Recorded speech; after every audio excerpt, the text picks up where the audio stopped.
তো মোৰ প্ৰশ্নটো হৈছে প্ৰণয় বৰদলৈ এই কথাটো কিয় মিছা কথা কৈছে অসমবাসীক বা তেওঁৰ সংবাদ প্ৰতিষ্ঠানক এই খবৰটো কেনেকৈ দিলে তেওঁ মিছা তথ্যটো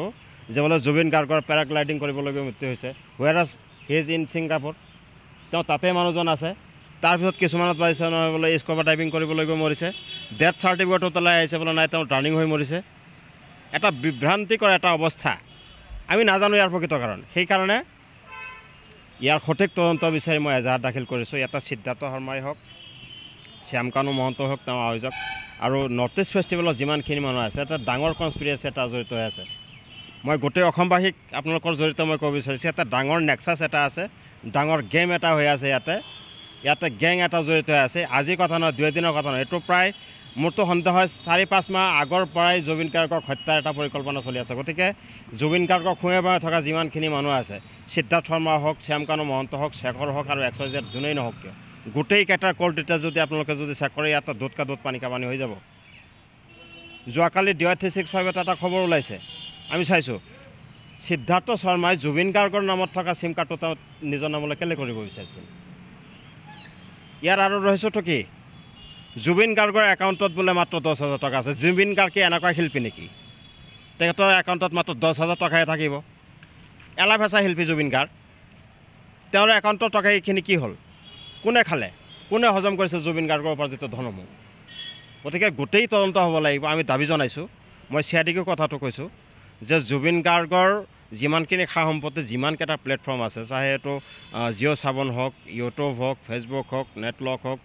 ইনষ্টা হওক যিমানকেইটা প্লেটফৰ্ম আছে গোটেইকেইটা প্লেটফৰ্মৰ পৰা যিমানখিনি উপাৰ্জিত ৰয়েলটি আছে এই ৰয়েলটিখিনি কাৰ একাউণ্টলৈ সোমাইছে এইখিনি তদন্ত কৰিব লাগে আৰু সিদ্ধাৰ্থ শৰ্মাৰ যিখিনি বেংক একাউণ্ট আছে গোটেইখিনি বেংক একাউণ্ট ততালিকে ফ্ৰিজ কৰিব লাগে নহ'লে এই পইচাখিনি উলিয়াই ল'ব আজি গৰিমা গাৰ্গ অৱস্থাটো চাইছেনে কোনোবাই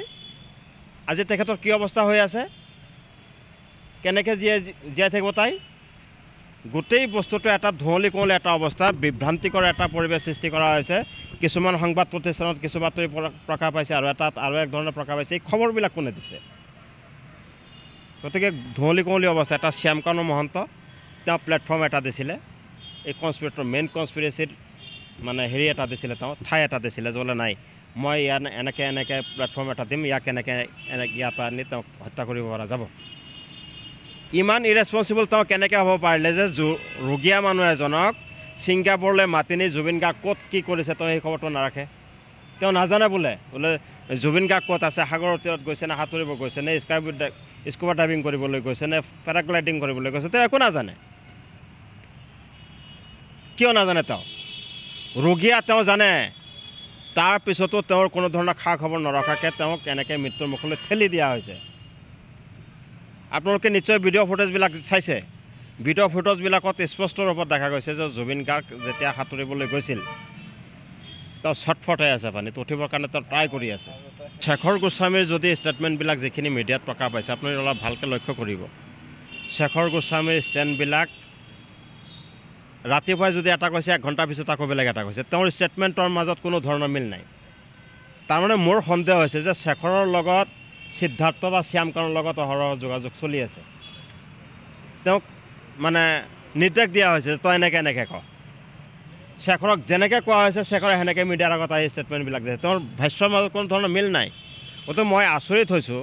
যে শেখৰ বোলা মানুহজন যিজন জুবিন গাৰ্গৰ লগত ওতঃপ্ৰোতভাৱে জড়িত হৈ আছিল তেখেতক এতিয়ালৈকে আৰক্ষীয়ে কিয় সোধপোছ কৰা নাই CID কিয় সোধপোছ কৰা নাই তেওঁ মুকলি আকাশৰ তলত আছে